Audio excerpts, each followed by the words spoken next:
ఎలా చేసుకోవాలో చూసేద్దాము. పాకంతో ఎలాంటి పని లేకుండా మనం బూందీ వేసుకునేటప్పుడు రౌండ్‌గా రాలేదు అన్న ఫీల్ లేకుండా ఈజీగా సింపుల్‌గా ఎలా చేసుకోవాలో చూసేద్దాము. ఇక్కడైతే నేను ఒక బౌల్‌లో 1 కప్పు శనగపిండి, అలాగే కొంచెం సాల్ట్ వేసి శనగపిండి, ఉప్పు మిక్స్ చేసిన తర్వాత వాటర్‌ని కొన్ని కొన్ని యాడ్ చేసుకుంటూ శనగపిండిని కలుపుకోవాలి.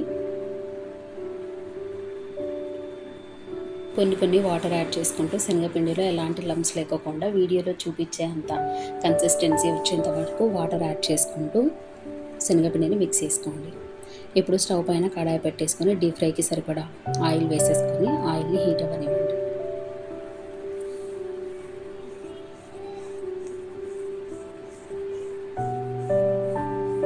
ఇక్కడ ఆయిల్ హీట్ అయిన తర్వాత నాతో అయితే బూందీ గరిటె లేదు, అందుకని నేను ఇలాంటి నాన్ స్టిక్ జాలగంటని యూస్ చేస్తున్నాను. మనం కలిపెట్టుకున్న పిండిని ఇలా వీడియోలో చూపిస్తున్నట్టుగా బూందీ లాగా వేసేసుకోవడమే. దీనికంటూ ఒక షేప్ రావాల్సిన అవసరం లేదండి. ఇలాగో మనం వేసుకున్న తర్వాత మిక్సీ పట్టేసుకుంటాం కాబట్టి ఎలాంటి షేపు అలాంటిది అయితే అవసరం ఉండదు. వేసేసుకొని హై ఫ్లేమ్లోనే బూందీని ఎక్కువ క్రిస్పీగా లేకోకుండా వేసిన వితిన్ 2 to 3 మినిట్స్లోనే ఆయిల్లో ఫ్రై అయిన తర్వాత పక్కకు తీసేయండి. ఇలానే మనం మొత్తం కలిపి పెట్టుకున్న పిండినంతా బూందీ వేసేసుకొని పక్కన పెట్టేసుకోండి. ఇవి చల్లారిన తర్వాత మిక్సీ జార్లోకి వేసుకొని కోర్సుగా, అంటే అంత మెత్తగా ఉండకూడదు, అంత లావుగా కూడా ఉండకూడదు.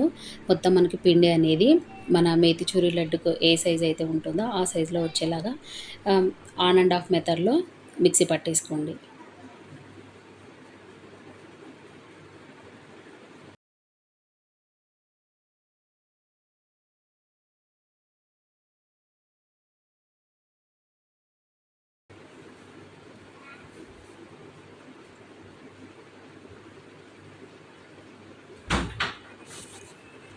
ఇప్పుడు పాకం కోసము స్టవ్ పైన ఇంకొక గిన్నె పెట్టేసుకొని అందులోకి నేనైతే ఇక్కడ 1 కప్పు శనగపిండి తీసుకున్నాను కదా, అదే కప్పుతో షుగరు, అదే కప్పుతో 1/2 కప్పు వాటర్లోకి ఆరెంజ్ ఫుడ్ కలర్ని యాడ్ చేసి మిక్స్ చేసుకొని ఆ వాటర్ని షుగర్లోకి యాడ్ చేయడం.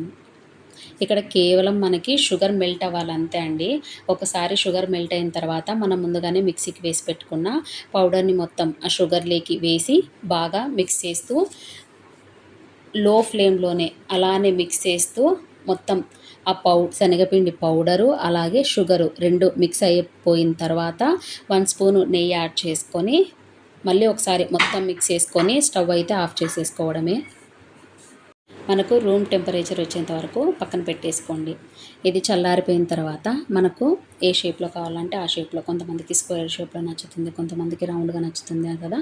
కానీ మేతిచూర్ లడ్డు అంటే లడ్డూలాగే చేసుకోవాలి కాబట్టి బాల్స్ లాగా చేసేసుకొని వాటిపైన మీతో పంకిన్ సీడ్స్ ఉంటే పంకిన్ సీడ్స్ కూడా యాడ్ చేసుకోవచ్చు. నాతో అయితే లేవు, అందుకే నేను జీడిపప్పుతో కొంచెం డెకరేట్ చేశాను. అంతే, ఎంతో సింపుల్గా ఈజీగా చేసుకుని మేతిచూర్ లడ్డు అయితే రెడీ అయిపోతుంది.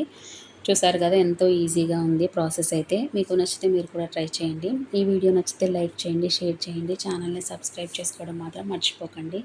Thank you.